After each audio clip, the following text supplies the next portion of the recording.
Como una forma de contribuir a la sana práctica de los deportes, resaltando su protección jurídica, presentamos Deporte al Derecho. Dirige Andrés Charria. Una presentación de La Voz del Derecho.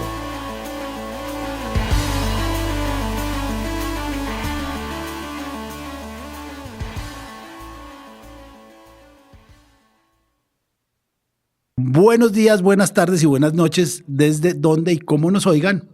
Estamos en Deporte al Derecho, un programa que trata temas jurídicos y deportivos de La Voz del Derecho. Empezamos temporada, la alineación habitual y estamos tratando de conseguir una nueva jugadora o un nuevo jugador. Entonces son Rafael Alonso desde La Coruña, España, Santiago Cadavid desde el Valle de Aburrá, nunca he sabido si es Medellín o Envigado, y Andrés Charria desde Bogotá. Compañeros, buenas. Buenos días, director. Rafa, cordial saludo, un gusto compartir nuevamente con todos ustedes. Rafa, reluciente, ¿no? Se ve que el verano le cayó bastante bien, se le nota en su expresión un aura agradable. Muy bien, Rafa, hombre. Descansado. Bueno. Sí, hola a sí. todos, encantado de volver, sí, efectivamente, Santiago, porque es el quinto día del otoño. Aún se notan los efectos del verano, pero pronto desaparecerán. Ahí como para empezar, yo cumplo el día del otoño, yo cumplo el 21 de septiembre, así que es bastante bueno. Felicidades atrasadas, Andrés. No, señor. Bueno, hay un tema que queríamos hablar y teníamos a la persona indicada, ojalá entre en algún momento y lo podemos hablar. Y por eso íbamos a empezar con Juegos Olímpicos, seguramente lo haremos la próxima semana. Pero hay un tema que es de mucha actualidad y sobre todo en Argentina está muy en boga y son las sociedades anónimas deportivas. El fútbol inicialmente empezó como un entretenimiento de barrio y los barrios tenían en algún sitio un lugar para jugar al fútbol. Yo normalmente lo miro mucho en Argentina, pero España tenía, Inglaterra tenía, en Colombia había algunas cosas que eran clubes sociales. Entonces, sobre todo en Argentina eran unas entidades y siguen siendo unas entidades que le pueden dar bienestar a sus asociados. Uno va a los diferentes estadios de Buenos Aires y hay restaurante, algunos tienen un colegio, tienen deportes que no son negocio, básquet femenino, esgrima, cosas de estas, en Paraguay también, cosas de estas que hacen que el club sea un lugar que aglutina al barrio. Y lo hablo básicamente en Buenos Aires, pero sé que en Inglaterra también hay algo de eso, que era una reunión de amigos. El fútbol se volvió un negocio y obviamente eran entidades sin ánimo de lucro. El fútbol se volvió negocio y rápidamente el negocio arrastró jurídicamente a estos equipos y se empezó a perder, por lo menos en Colombia rápidamente, pero se empezó a perder el no lucro. Pues el fútbol es un negocio, es un gran negocio y evidentemente las entidades sin ánimo de lucro pues no encajan mucho y ya vamos a ver con el Cali sobre todo que no son muy adecuadas para un negocio que es un poco más que camina más rápido que las corporaciones sin ánimo de lucro, pero no quiere decir que la corporación sin ánimo de lucro no funcione en el fútbol y Rafa nos va a contar de los 4 equipos que hay en España que son entidades sin ánimo de lucro. Yo no sé qué tan sin ánimo de lucro sean, pero que funcionan y que funcionan realmente bien. Pero viene un caso, porque siempre nos dicen, y es lo que le están diciendo a Cali, es que si no es sociedad anónima, no pueden hacer nada.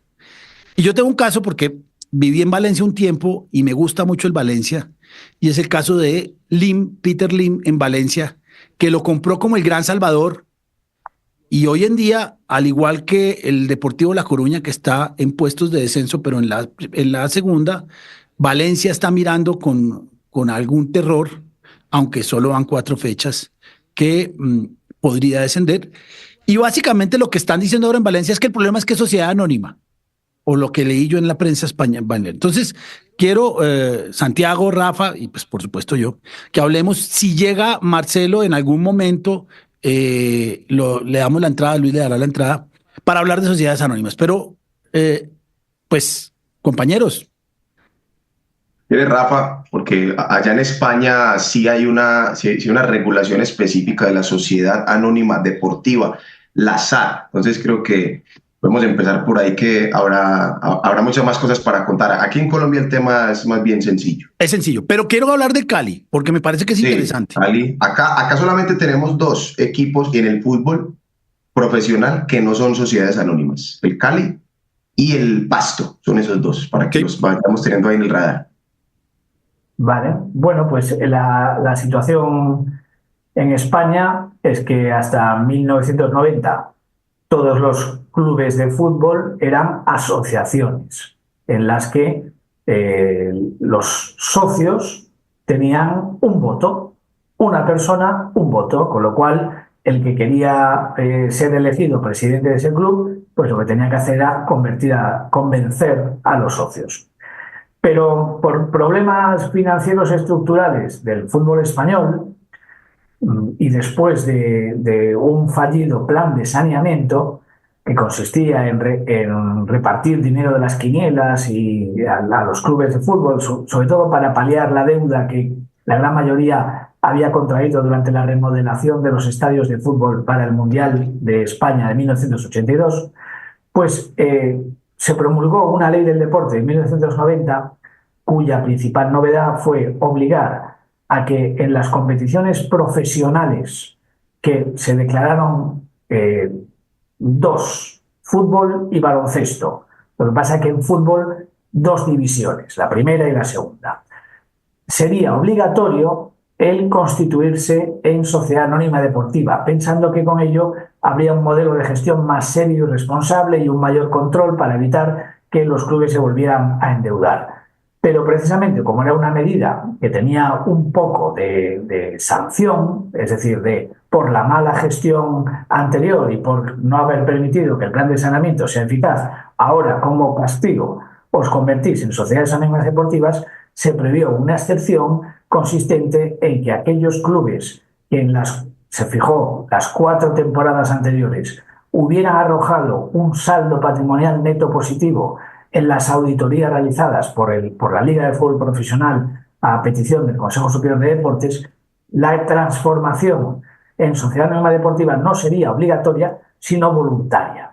Y el resultado fue que 4 clubes quedaron excluidos, es decir, 4 eran los clubes que presentaban saldo patrimonial neto positivo, que eran Real Madrid, Fútbol Club Barcelona, Athletic Club y Club Atlético Osasuna.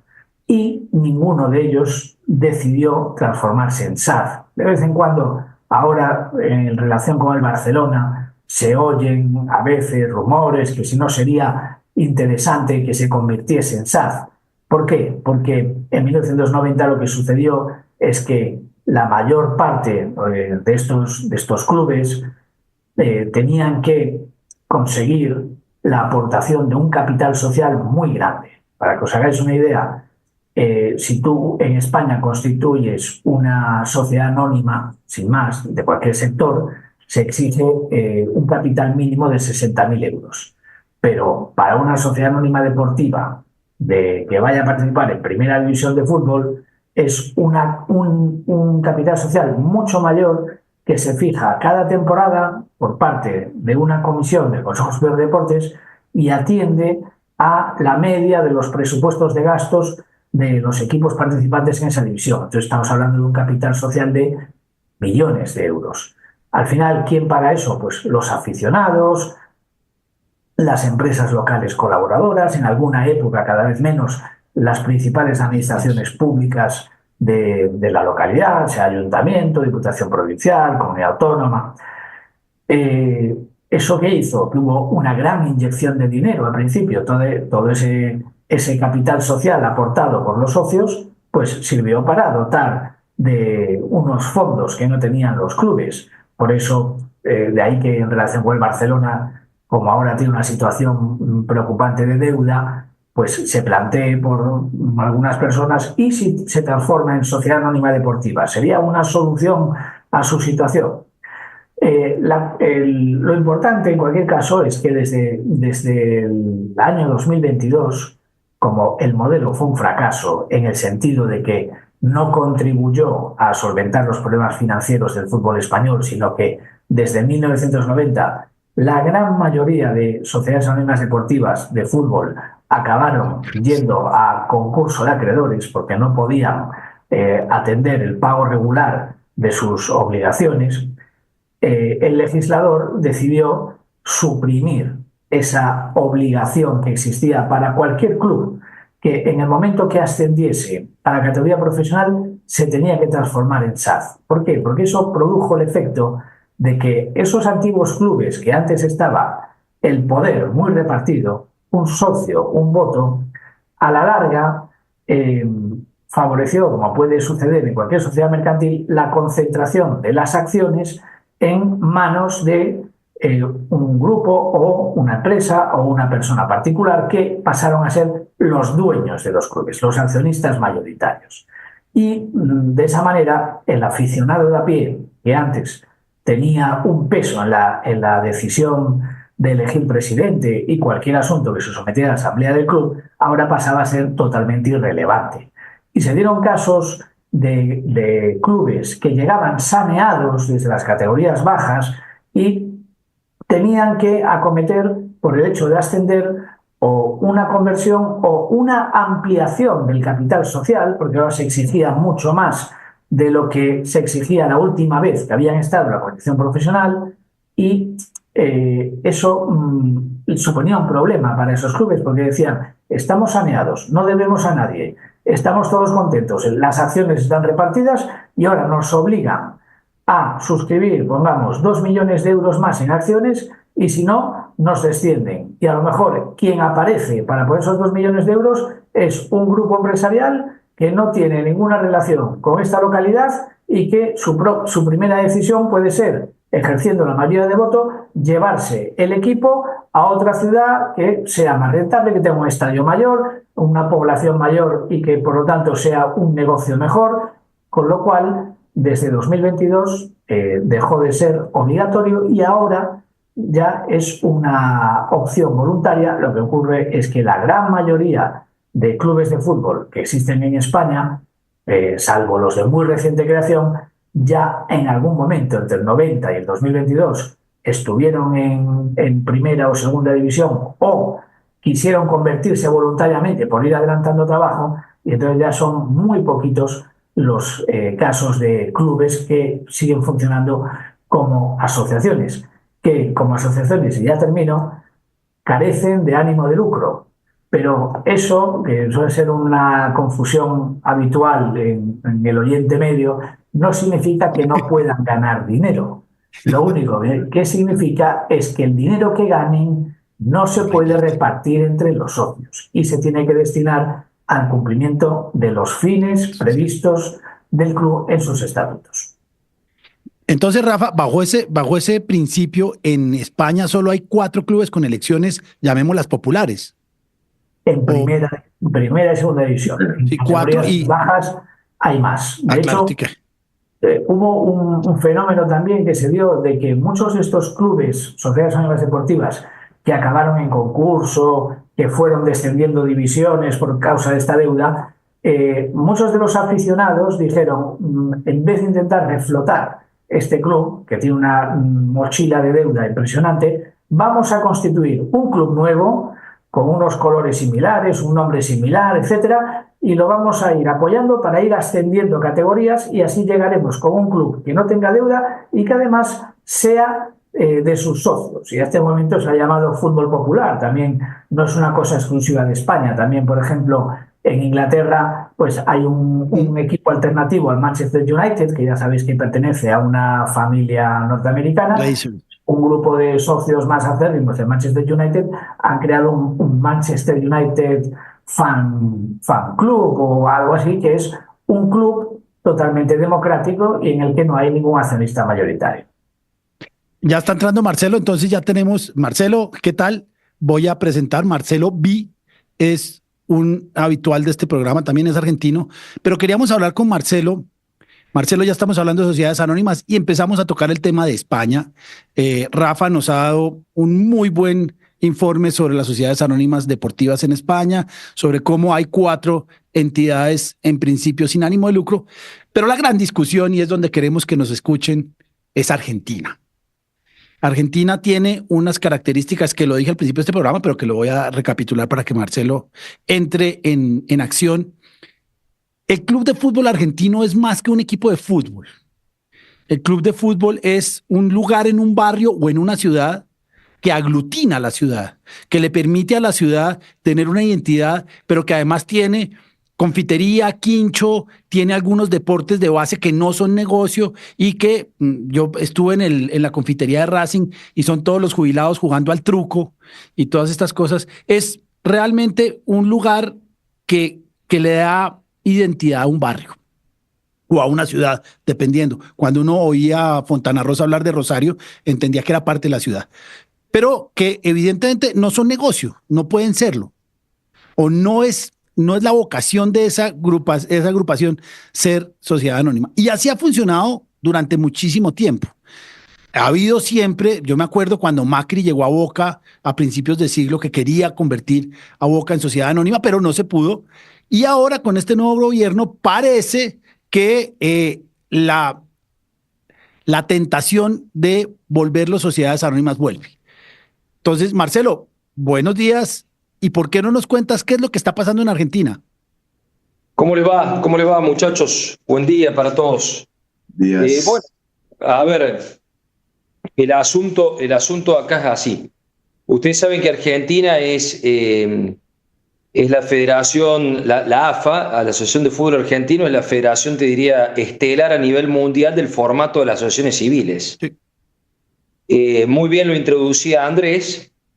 El tema del formato de la asociación civil tiene un arraigo netamente cultural y de valores, diría yo, sociales e históricos muy fuertes en el fútbol argentino, donde la gran mayoría de los clubes están identificados por su lugar de pertenencia y muchos también están identificados por cuestiones históricas, ¿no? Que han sucedido a lo largo de nuestra historia en Argentina. A ver, vamos a un ejemplo concreto. Belgrano de Córdoba es un club que está identificado con la reforma universitaria, por decirlo de alguna forma, de 1918, que fue la reforma sudamericana universitaria más importante en Sudamérica. Entonces, ¿qué quiero decir con todo esto? Es un arraigo, el formato jurídico de la asociación civil tiene un arraigo cultural, un arraigo histórico, y un arraigo de valores donde los socios se sienten obviamente partícipes de su historia y se sienten fundamentalmente los dueños propiamente de los clubes. O sea, es un formato absolutamente diferente al que puede suceder, por ejemplo, en España o al que puede suceder en Colombia, digamos, con su propia historia en cada uno de sus países. Acá lo que ha sucedido es que desde el cambio de gobierno en noviembre del 2023, el nuevo presidente ha promovido, y de hecho lo ha transformado en un instrumento jurídico, un decreto de necesidad y urgencia, ese es el instrumento jurídico, y ha abierto la posibilidad a que los clubes y sus socios opten voluntariamente, si deciden continuar con el formato del formato tradicional histórico de la asociación civil, que es un formato que cabe a todas las disciplinas deportivas en Argentina, o por el contrario deciden voluntariamente adoptar el formato jurídico de la sociedad anónima deportiva. Ese debate que lo introduce a través de un decreto de necesidad y urgencia, entre otros de sus artículos, obliga a las asociaciones, en este caso a la Asociación del Fútbol Argentino, a readaptar su estatuto en un plazo determinado de tiempo, 1 año de su dictado. Y en esa confrontación con la Asociación del Fútbol Argentino se han ido judicializando distintas causas que hasta el momento le vienen resultando, si bien son medidas cautelares, ninguna se ha expresado sobre el fondo del asunto, pero hasta el momento la AFA viene resistiendo jurídicamente estos embates, sosteniendo de que únicamente la AFA y los clubes que integran su comité ejecutivo a través de una asamblea son quienes pueden, deben decidir si adoptan o no ese formato jurídico de la sociedad anónima deportiva. De hecho, por supuesto que ellos ya se han expresado públicamente en reiteradas oportunidades en contra del formato de la sociedad anónima deportiva, y a todo esto se sumó como último corolario hace 2 semanas un dictamen jurídico tanto de Conmebol como un dictamen jurídico de FIFA del doctor Garcés Silvero, donde en consonancia los dos dictámenes jurídicos sostienen que de lo contrario podría existir lo que comúnmente ustedes saben que se llama la injerencia política y la prohibición de la injerencia política dentro del Estatuto de FIFA, con los consecuentes, digamos, con los riesgos y consecuencias que eso podría traer. En definitiva, el gobierno actual avanza jurídicamente, se van armando planteos judiciales, ninguno lo ha resuelto sobre el fondo hasta ahora. Hay una causa que ya ha llegado a la Corte Suprema de Justicia de la Nación, que en este momento está a estudio dentro de una de las vocalías, que seguramente va a ser la causa que en un tiempo va a resolver este dilema jurídico, y la AFA a todo esto resiste, ¿no? Ese es el grado de situación al día de hoy, jurídicamente. Yo tengo varias preguntas, Marcelo, y obviamente, compañeros, siéntanse libres de hacerlo. La primera es, entonces, en Argentina está prohibido que un club que sea sociedad anónima no puede participar en los torneos. Así es. En Colombia es voluntario, sociedad anónima. ¿Y cuál es la discusión de que si un club, por no sé si por unanimidad, pero por mayoría de sus socios, resuelva convertirse en sociedad anónima, ¿por qué no lo de? ¿Cuál es es decir, que sea obligatoria como lo hicieron en Chile, si no estoy mal? Yo estoy de acuerdo en que se pelee, pero si es voluntario. Yo estoy de acuerdo con lo que decís, Andrés. Soy de pensar de que si la opción es voluntaria, son los propios socios los que tienen que decidir mediante una asamblea si adoptan otro sistema diferente al actual. La AFA se toma de lo que dice su propio estatuto, que únicamente contempla la figura de la asociación civil, se cierra en eso y sostiene que son únicamente los clubes que integran la AFA en el comité ejecutivo los que pueden resolver si adaptan o no adaptan su estatuto a la nueva figura de la sociedad anónima deportiva.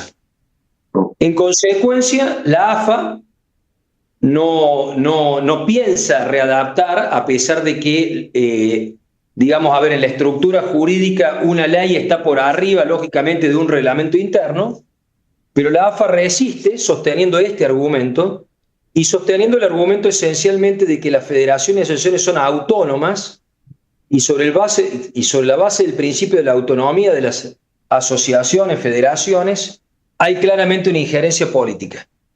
Pero entonces también, Marcelo, ahí se está discutiendo o se tiene planteada la posibilidad de que la AFA deje de ser igualmente esa estructura civil y pase a ser una sociedad comercial, la misma AFA, o es una figura que solo se está planteando para los clubes que la integran. No, es una figura que solo se está planteando para los clubes que integran.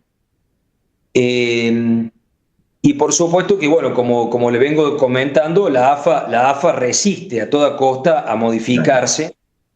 Resiste esencialmente por una cuestión también lógica de manejo del poder, ¿no es cierto? A ver, la concentración del poder de los clubes en AFA es absoluta porque hay una, diría yo, un estado de obediencia, por decirlo de alguna forma, pero también creo que no es solamente una cuestión de poder, sino que también creo que pesa también una cuestión cultural, un poco lo que hablábamos antes, ¿no? Creo que también, así como hay una cuestión de manejo de poder, manejo político, también hay una cuestión de convencimiento de que a lo largo de todos estos años, este formato jurídico, con sus dificultades y con sus, digamos, con sus pros y sus contras, ha funcionado, ¿no? Entonces también hay una cuestión de convencimiento cultural y de que los clubes son de los socios, ¿no? Fundamentalmente eso también pesa. Yo tengo varias preguntas al respecto porque es que hay un tema que me llama mucho la atención y me acuerdo mucho de Tinelli en San Lorenzo, es que siempre llegan inversiones. Es decir, yo soy un hombre que tiene muchísimo dinero. No puedo comprar San Lorenzo porque podré ser socio de un derecho, pero digo, yo quiero traer dinero porque quiero que San Lorenzo sea grande. Y meto dinero, pero además me vuelven presidente. No entiendo ese negocio sin hacer trampa. ¿Qué sentido tiene? Y hay muchos en Racing cuando casi desaparece, y también quiero hablar de eso. Hay una cantidad de cosas. ¿Cómo funciona eso, Marcelo?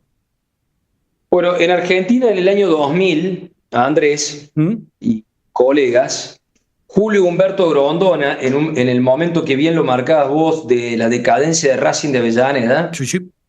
Club muy importante dentro del fútbol argentino, considerado entre los 5 grandes, incorporó la figura del gerenciamiento. Ahí iba yo.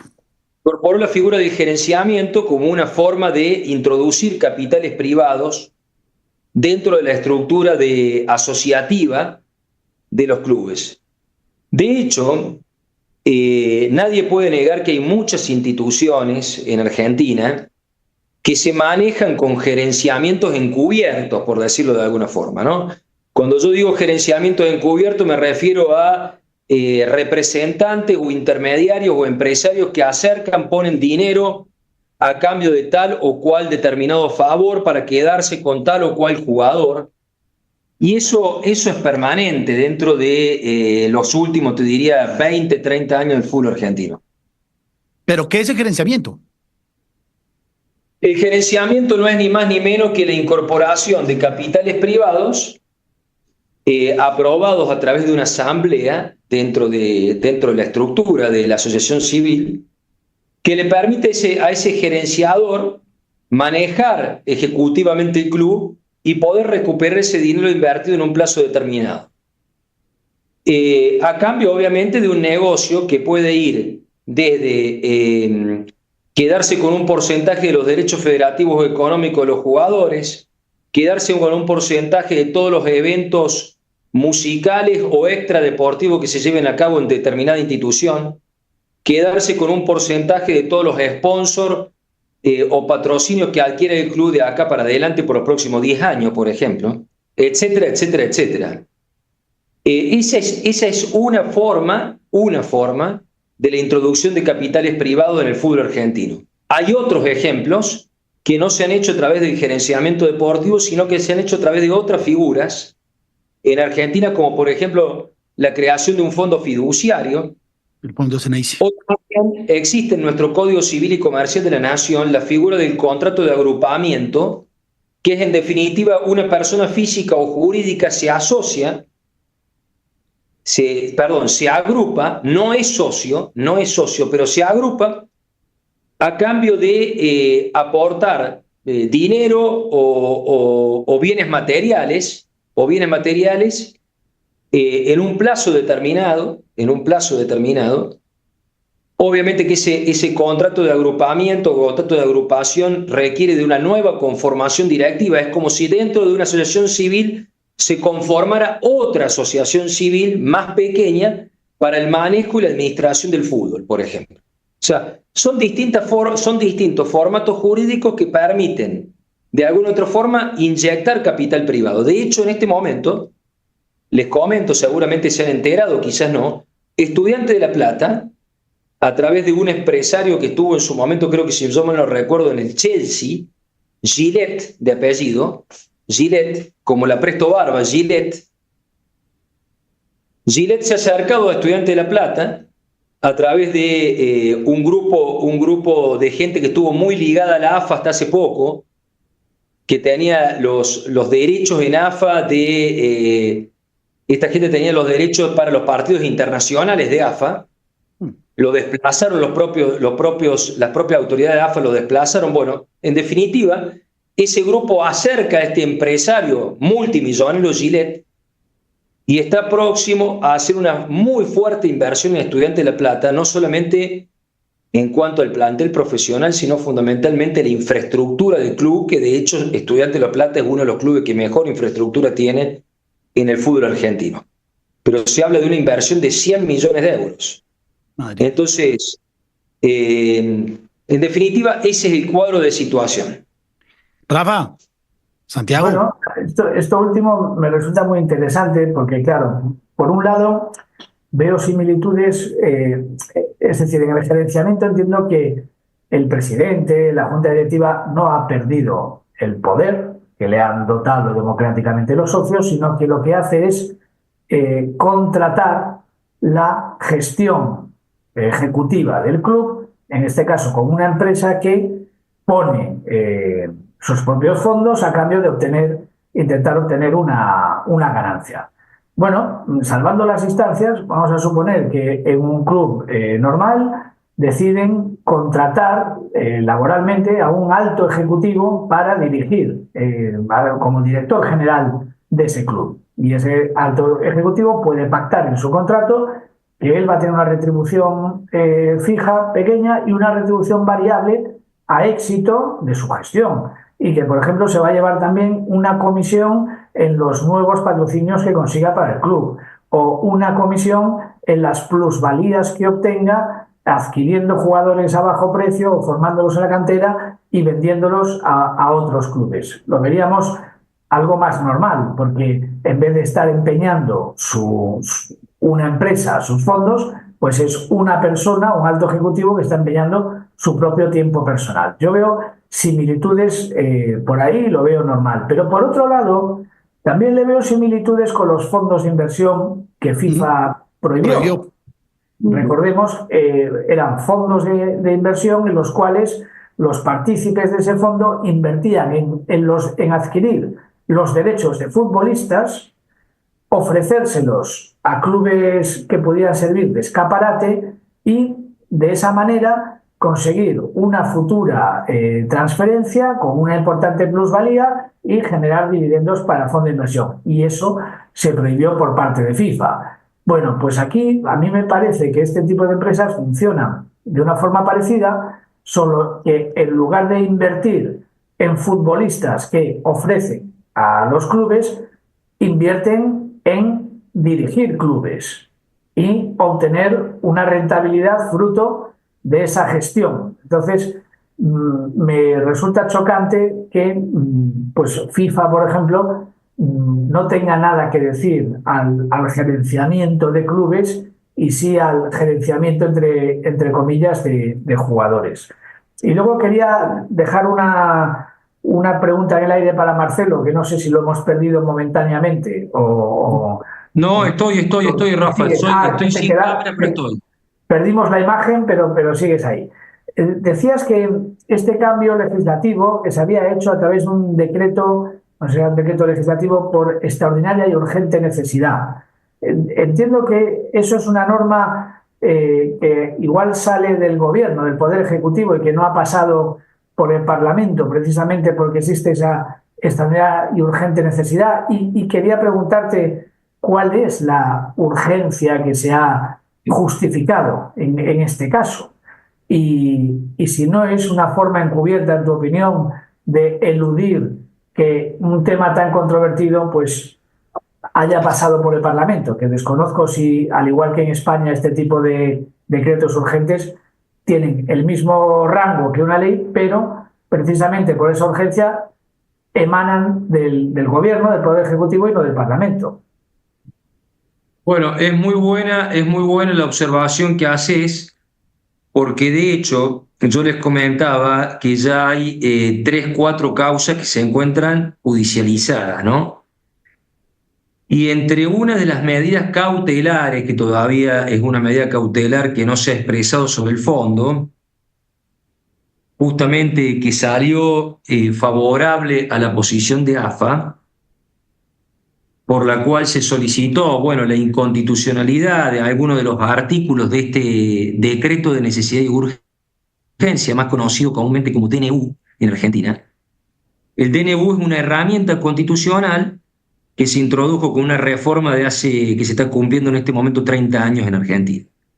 Pero claro, la Corte Suprema de Justicia ya se ha pronunciado sobre los decretos de necesidad y urgencia, diciendo claramente que para que haya un decreto de necesidad y urgencia tiene que haber lo que su nombre lo indica, necesidad y urgencia.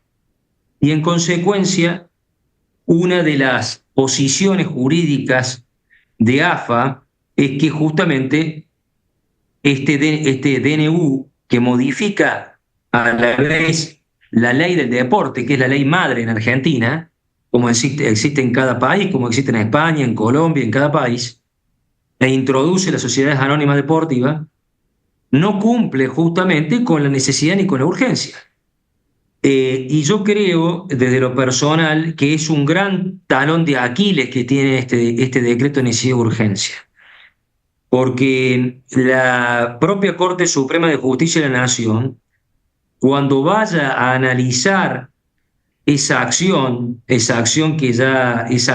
declarativa de inconstitucionalidad que en este momento está empezando a ser estudiada por cada uno de los vocales, justamente se va a detener en analizar si hay una necesidad y una urgencia, o si por el contrario no existe tal necesidad y urgencia, y si la necesidad y la urgencia no existe, automáticamente va a decir que la vía no es la idónea, ¿no? Claro, yo tengo otras preguntas porque creo que el fútbol que más seguimos aparte del colombiano acá es el argentino. Y hemos visto tal cantidad de cosas interesantes. Yo me acuerdo mucho que lo hablaste ahora, Marcelo, el tema de Racing, que a uno que iba a ser presidente le dieron un tamborazo, que se embargó todos los estadios y todos los predios y todo. ¿Cómo funciona eso allá? Porque creo que Independiente también tuvo problemas. Si no estoy mal, San Lorenzo, el viejo gasómetro les tocó subastarlo. ¿Cómo funciona eso? Y sobre todo, ¿en qué van estas sociedades sin ánimo de lucro? Que bastantes, yo me acuerdo de Argentinos Juniors, o mejor hablemos de cuáles son las que realmente funcionan y puede que no den utilidades porque no pueden dar, pero que funcionan bien y que no tienen problemas económicos. Tienen excedentes, al menos. Sí, que... Bueno, a ver, en Argentina, Argentina tiene un gran problema que es, en líneas generales, a pesar de que somos, como dice el presidente de la AFA, el país de los campeones del mundo, el producto interno del fútbol, si bien se sigue sosteniendo deportivamente, porque bueno, acá en Argentina, como sucede en España, como sucede en Colombia y en tantos otros países, salen jugadores debajo de una baldosa, ¿no? Y jugadores realmente de muy buen nivel, ¿no? Entonces, la realidad es que también los clubes, estoy hablando de los clubes de primera división, que es una realidad muy diferente a lo que es los clubes del ascenso. Los clubes del ascenso realmente administran pobreza en Argentina, administran literalmente pobreza, porque además el reparto de los derechos de televisación, que es normalmente el principal ingreso que tienen los clubes a nivel mundial, conjuntamente con las transferencias, pero sobre todo en el fútbol del ascenso. En el fútbol del ascenso, en todos los países del mundo, el principal reparto que tienen son los derechos de televisación. Son muy, muy bajos en Argentina. De hecho, ahora se están por empezar a renegociar nuevamente porque se terminan las licencias en el 2025. Ahí hay un gran problema, un gran talón de Aquiles, porque la verdad es que los derechos están vendidos hacia afuera del país, sobre todo, de forma muy considerada, digamos, muy perjudicial para el reparto de los clubes. No hablo de que la distribución sea inequitativa, sino que el quantum económico que se reparte es muy bajo. Es muy bajo. Un tema que a mí me gustó mucho y que lo viví, y es las transformaciones que permitió. En Colombia, para seguir hablando de sociedades anónimas, y también me gustaría preguntarle a Rafa, antes eran corporaciones sin ánimo de lucro, y el primero que quiso volverse sociedad anónima copiando a los chilenos fue Millonarios. Yo llegué a intentarlo, pero había uno o dos inconvenientes infranqueables. Era que para volverlo corporación sin ánimo de lucro a sociedad anónima, pues el primero era la distribución. Se supone que cada persona tenía un voto, pero había una concentración de de poder en estos sitios. Entonces eran unas corporaciones sin ánimo de lucro, pero que funcionaban como sociedades anónimas, al menos para la toma de decisiones. Entonces, para volverlo sociedad anónima había que liquidar la corporación sin ánimo de lucro, y cuando se liquidaba se perdía la ficha para jugar al fútbol, la ficha en la federación. Entonces les tocó hacer una ley, la 1445, si no estoy mal, Santiago. Sí, del 2011. Del 2011. Y todos los clubes, salvo 4, me acuerdo, pero por ahora 2, ahora solo quedan 2, se montaron en el bus de volver las corporaciones sin ánimo de lucro. Sociedades anónimas. Aquí eran, digamos que para dar algunos antecedentes breves, desde la ley 181 de 1995, que es la ley del deporte, se contempla que los clubes con deportistas profesionales pueden ser asociaciones o corporaciones dentro de la figura de sin ánimo de lucro, que no significa ánimo de pérdida, como lo comentaba Rafa, o sociedades anónimas que se rigen por el Código de Comercio. Digamos que acá no tenemos hay alguna reglamentación particular, pero las sociedades anónimas que tienen deportistas profesionales se rigen en 99% por el Código de Comercio, que es igual para todos los sectores. Como dentro de, digámoslo así, las figuras legales ordinarias no es posible convertir una entidad sin ánimo de lucro en una sociedad, entonces se creó ese régimen especial para el deporte de conversión. ¿Qué es lo que pasa? Que ninguna o casi ninguna efectivamente se convirtió, porque era un proceso bastante complicado, porque era yo darle una equivalencia a las participaciones, a esas cuotas en acciones. Entonces lo que casi todo el mundo hizo, de hecho fue un proceso bastante mal efectuado y que hoy todavía estamos sufriendo consecuencias de esas sesiones, fue liquidar las sociedades anteriores. Unas no se liquidaron, quedaron por ahí en un limbo, y se crearon unas nuevas empresas, y lo que se hizo fue ceder los activos y los pasivos, y entre ellos pues obviamente estaba el derecho de afiliación tanto al Sistema Nacional del Deporte como, en el caso del fútbol, a la Federación Colombiana de Fútbol. Entonces eso fue realmente lo que pasó. Casi todas se crearon nuevas empresas cediendo los activos pertinentes y los pasivos, y ahí sí quedaron prácticamente todas siendo sociedades comerciales. Creo que las que no se montaron en ese bus fue las que siguen siendo hoy en día Cali, Pasto, en su momento Cortuluá, Pereira tampoco, no, pero ya Cortuluá y Pereira son sociedades anónimas, y entiendo que el Cali está en ese proceso como una alternativa para recuperarse de su situación grave que atraviesa en este momento. Yo tengo un tema, porque no creo que la solución de Cali se va a volverse sociedad anónima. No sé si puede que sea, puede que no, pero no es la panacea, porque yo quiero preguntarle a Rafa, hay 2 casos que a mí me llaman muchísimo la atención y que siempre los he leído con mucho detalle. El primero fue Peterman en el Real Santander, si no estoy mal. Y el segundo... Antes fue en el Alavés y después en el Santander. Fue en el Alavés, sí señor. Que son tipos que entran y destrozan. Y el segundo, perdona, ¿cuál ibas a decir? Peter Lim, en Valencia, que Peter Lim en Valencia, creo que va a lograr, a pesar de muchos dolores, que el Valencia descienda. Lo que ha hecho en los últimos 3 años ha sido de llorar. Pero me gustaría que me contaras esos casos, porque lo que quiero decir con esto, y Rafa lo va a comentar muy bien, es que ser sociedad anónima no es sinónimo de holgura económica. Sí, efectivamente. Pero antes os tengo que comentar también un mecanismo de control que existe y está totalmente relacionado con este tema, que no os comenté anteriormente, y que además tengo interés en saber si también en el caso colombiano y en el caso argentino existen. Y es que, como decía Santiago, nosotros también en España, me refiero, las sociedades anónimas deportivas se les aplica exactamente la misma ley que a una sociedad anónima de otro sector. Pero además se le aplica otro régimen adicional, no sustitutivo, sino adicional. Y en ese régimen adicional es donde están algunas limitaciones. Por ejemplo, el órgano de administración no puede ser nunca un administrador único. Siempre tiene que ser colegiado, un consejo de administración. Y la transmisión de acciones no es libre, sino que hay 2 tipos de controles. Cuando pasas del 5% de las acciones del club, tienes un deber de comunicar al Consejo Superior de Deportes para que se sepa quién tiene más de un 5% en más de una sociedad anónima deportiva del mismo deporte.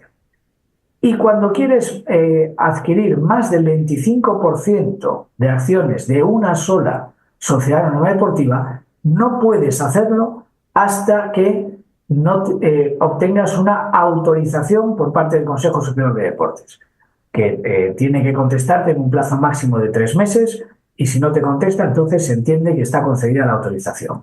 Con lo cual, casos como Peterman, como Peter Lim, quiere decir que han tenido que ser autorizados en algún momento por el Consejo Superior de Deportes, que tampoco está muy claro cuáles son los criterios bajo los que se puede denegar una autorización. Es decir, mientras no haya una causa de que estés incumpliendo alguna ley porque tengas participaciones en otro club de la misma modalidad, etcétera, y puede haber un peligro de alteración de la competición, pues aunque tú tengas muy mala fama de gestor, no te puede decir la administración: usted no puede adquirir más del 25% de esta sociedad, de manera que tampoco se podía evitar, ni aunque se supiera que estas personas pudieran ser malos gestores, no había una forma de evitarle que, si cumplían los requisitos, pudiesen adquirir esas acciones si sus propietarios se las vendían, obviamente. ¿Qué ocurre? Que la mayoría de estos propietarios son aficionados que al final a las acciones no le dan un valor especial, lo que les interesa es el abono que les permite asistir a los partidos de su equipo para ir a animarlo. Y son muy pocos los aficionados que sí que tienen interés en reunir más acciones para tener derecho de asistencia a la Junta General, para poder tener un voto que importe, etc. Además, en cuanto hay deuda, una de las formas de paliarlo es ampliar el capital social. Muchas veces ese capital social acaba en manos del principal deudor y al final el control, o sea, la poca mayoría que un grupo de aficionados podría tener en un cierto momento, se acaba diluyendo por los vaivenes de la propia gestión económica de esa sociedad. Entonces, ¿vosotros también tenéis ese tipo de controles de lo que se llaman las participaciones significativas? Santiago. Acá hay un control, digamos, permanente en cuanto a la procedencia de capitales. Eso sí, o sea quien sea que ingrese como accionista, hay que reportarlo. El fútbol acá era muy apetecido por los señores narcotraficantes. Eso sí hay, pero de resto, Santiago. Sí, no. De resto, digamos que es más como... Y obviamente cuando ya va a haber un nuevo propietario de un club a nivel de la Di Mayor, que es como el equivalente a la liga, también debe atravesar un proceso de control, pues para verificar que esa nueva persona que adquiere el club afiliado pues cumpla con unos determinados estándares estatutarios. Pero en cuanto a la negociación de cierta cantidad de acciones o cierto porcentaje, no se equipara, Rafa, aquí a ese nivel, pues como lo estás dando tú, que en efecto se traducen limitaciones, más que... Y Marcelo, en la norma argentina ¿se ha previsto algo en esta reforma al respecto? Creo que Marcelo no está. En Argentina todavía no. En Argentina, justamente, Rafa, falta todavía mucho por legislar, porque simplemente el decreto de necesidad y urgencia remite el apartado de la ley de sociedades anónimas, que está obviamente previsto como uno de los tantos tipos de sociedades anónimas en nuestra Ley General de Sociedades. Pero la realidad es que el gobierno, y ahí justamente yo le iba a hacer una pregunta a los amigos colombianos, el gobierno no contempla un modelo en su regulación, un modelo de sociedad anónima deportiva. La sociedad anónima deportiva como en sí misma no existe como figura jurídica en Argentina. Existen las sociedades anónimas, pero no la sociedad anónima deportiva, con las características muy diferentes que puede tener una sociedad anónima, sobre todo en su funcionamiento, ¿no es cierto? Así que ahí hay un gran signo de interrogantes, Porque, a ver, nosotros tenemos un modelo muy diferente de sociedad anónima deportiva, el alemán por un lado, el español, el propio modelo brasilero, el propio modelo uruguayo-chileno. Por ejemplo, yo en Colombia, la pregunta que les quería hacer es, ¿el inversor tiene un tope de acciones, de porcentaje de acciones o no? ¿Tiene un voto preferente? Los socios, lo que son socios, supongamos, yo los escuchaba recién, creo que mencionaron el América de Cali, si yo mal no recuerdo, que todavía es asociación civil en Colombia, No, entendí así. El Cali. El Cali, perdón, el Cali. El Cali. ¿Qué pasa con el socio del Cali? ¿El socio del Cali puede pasar a ser accionista, sí o no? Debe quedar, digamos que sí, dentro del régimen que se contempló, porque aquí tampoco tenemos nosotros una sociedad anónima deportiva como tipología societaria. Tenemos la sociedad anónima regulada en la legislación mercantil y en la cual inciden pues algunas disposiciones de la legislación deportiva pues que se tienen que acomodar. Lo que se incorporó en su momento fue en el 2011 que salió una ley que permitió esa conversión de cuando es una entidad de carácter civil, se quiere convertir en una sociedad anónima, se supone, es un deber estipulado en esa ley que esa participación del asociado deba traducirse en una participación accionaria. Y la misma ley 1445 del 2011 le dice que se deben velar pues porque esas participaciones se vean reflejadas en una adecuada proporción, que en este caso sería en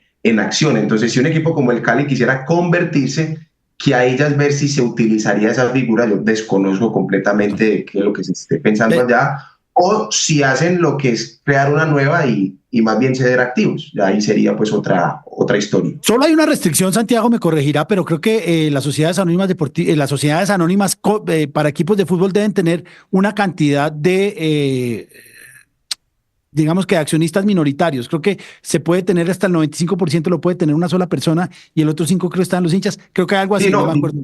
Sí, no, sino que acá, digamos, para la sociedad anónima de su naturaleza, debe tener mínimo 5 accionistas, ¿cierto? No puede ser una sola persona. Obviamente, si hay alguien que tiene pues, más del 50%, ya hay lo que ocurre y es una situación que se debe inscribir, inclusive es una situación de control. Pero se debe mantener creo que hay un número de accionistas individuales que deben tener. No me acuerdo y no estoy seguro, pero eso está así. Porque uno siempre en las asambleas generales, siempre todos los clubes tienen 40 y normalmente viejitos que son los que van y preguntan y hay que atender. Creo que hay una restricción de eso, pero realmente comprar un club en Colombia es que el dueño, Tulio, o cualquiera, endose su paquete accionario. Sí.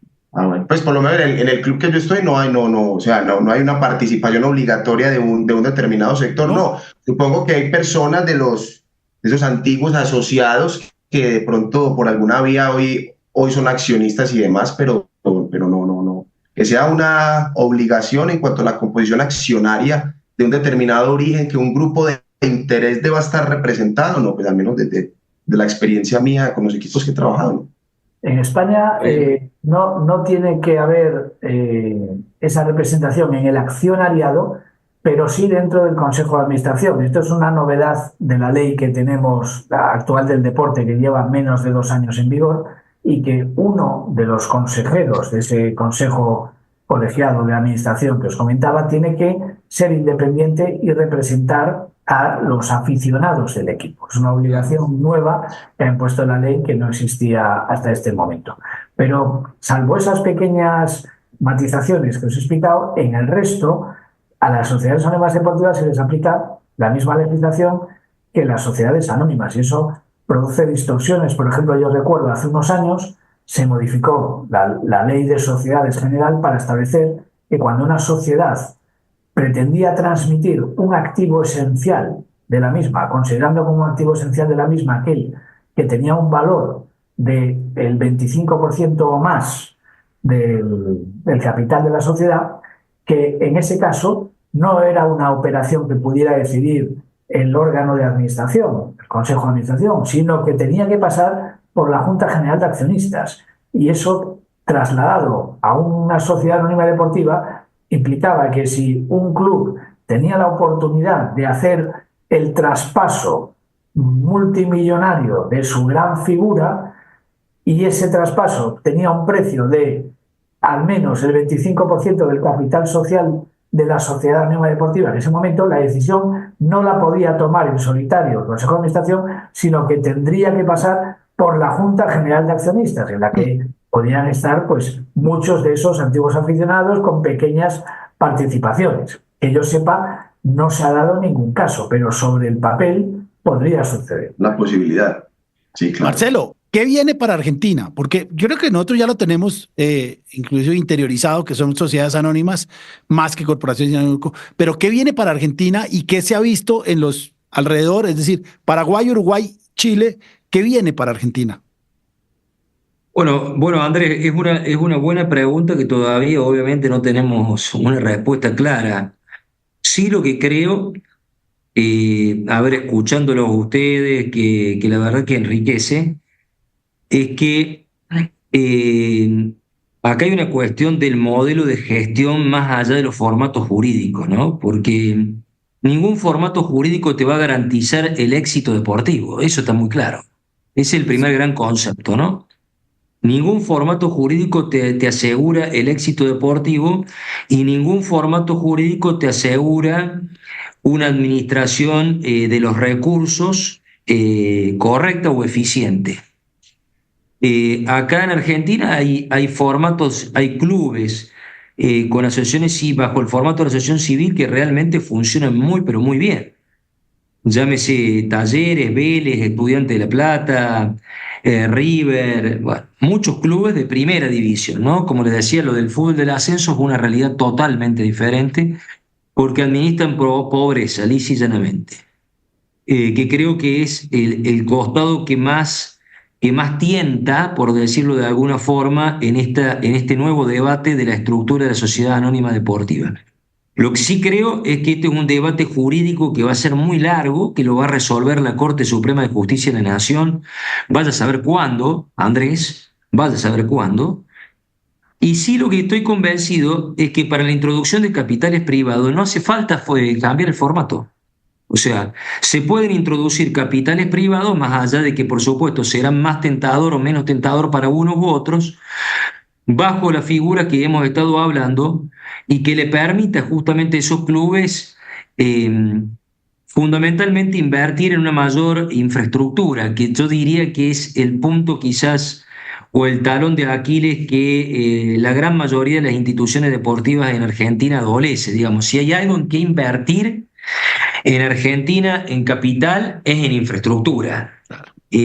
Jugadores salen por todos lados, futbolistas salen por todos lados, y lo que se necesita fundamentalmente es la infraestructura en el desarrollo juvenil, porque Argentina, al igual que Colombia, somos países absolutamente exportadores y ese modelo cada vez se profundiza más. Ustedes fíjense que en el caso de Argentina, en el último informe que ha hecho la FIFA, muy reciente, hace 15 días, sobre la temporada 23-24, tomándola de junio a junio, que lo ha publicado hace exactamente 2 semanas atrás, el resultado de Argentina es que en la balanza comercial, digamos, de ingreso y egreso de dólares, Argentina en el último año gastó por casi 60 millones de euros en el mercado interno y le ingresaron casi 150 millones de euros. Entonces, eso grafica que la Argentina, y va creciendo, es una tasa tomada sobre esas variables, esas simples 2 variables, que año a año crece. En definitiva, ustedes se darán cuenta de que el el repunte económico y el despegue económico de los clubes en Argentina está dado esencialmente por las transferencias internacionales. No hay más. Sí, aquí también. Acá también. Aquí es igual. Y más, Aquí Andrés estaba viendo, perdón, que viendo la ley 1445, que la tengo abierta, y veo que en el parágrafo segundo de su artículo 5 está expresamente prohibida esa figura de esa, como esa gerencia anexa. Sí, el gerenciamiento. Se me va el nombre, Marcelo. Gerenciamiento. El gerenciamiento está expresamente prohibido. Gerenciamiento, gracias. Dice, no se permitirá que la administración de un club con deportistas profesionales se delegue en otra persona jurídica o natural distinta del club con deportistas profesionales. De hecho, aquí la estaba mirando, no la había notado, solo que hablando del tema veo, y pues aquí en Colombia yo sí creo que no son figuras bastante idóneas o idóneas para una adecuada gestión. Yo estoy de acuerdo en que independientemente de la estructura jurídica que se tenga, lo importante es tener unos buenos principios de gestión y de gerenciamiento, un buen manejo financiero. Lo que pasa es que, a ver, yo entiendo que en Argentina, en un país como Argentina, estos cambios sí provoquen un escozor, pero es que allá sí hay un arraigo de las instituciones del fútbol cultural. Es un club social, claro. Allá sí hay eso, pero es que aquí en Colombia no, aquí en Colombia nosotros tenemos todos los años equipos nuevos o que cambian de nombre o que se van de ciudad, equipos que no tienen esa tradición, que no tienen ese arraigo con ningún sector social, que no tienen unos valores que lo puedan identificar. Son negocios de personas que quieren invertir en el fútbol y se mantienen y cada uno según con su proyecto, con su plan de negocio. Entonces, acá la sociedad anónima sí o sí es la única figura que yo sí considero que puede ser viable para que económicamente pues se puedan dar resultados positivos. De otra manera, porque acá ese tema cultural, muy poco. Ponga 10 equipos, y mucho, de los 36 profesionales hablando de fútbol y pare de contar. Sí, y además, como lo dijimos, y ya para irnos, en España hay algunos bárbaros que llegaron a comprar clubes y que básicamente los destrozaron. Hablo del Alavés de Peterman, del Real Santander.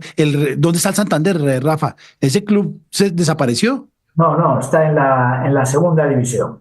Y ahorita hay uno ve la prensa valenciana y ve con dolor como hace 3 años le daban la bienvenida al redentor del club y pasados 6 meses, este señor que invirtió capital, que compró un club, que puso a una presidenta que creo que no sabía de fútbol y que hoy en día ven cómo cada vez está más cerca la segunda. Pero bueno, lo de las sociedades anónimas o las corporaciones sin ánimo de lucro en el fútbol es algo de no acabar. No hemos tocado figuras como la alemana, que me gusta muchísimo, o como la italiana, que no la conozco, pero que están allí.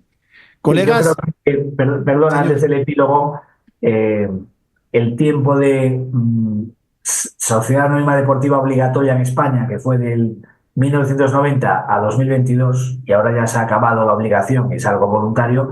Yo creo que podríamos decir que hay unanimidad en considerar que no cumplió los objetivos para los que se creó y que incluso creó problemas nuevos, derivados de que en España sí existe ese sentimiento identitario de las aficiones con sus clubes. Son clubes con muchos años de historia, la gran mayoría ya han cumplido su centenario y hoy en día se encuentran que están pues en situaciones como las que tú acabas de exponer. Creo que es la reflexión que se puede hacer al menos de la experiencia española en estos 32 años. Es decir, que ni lo uno ni lo otro, sino ambas. Igual. Es un tema de gestión. Gestión. De una organización, sí. Bueno, Marcelo, Rafa, Santiago, Luis, nos quedó el programa.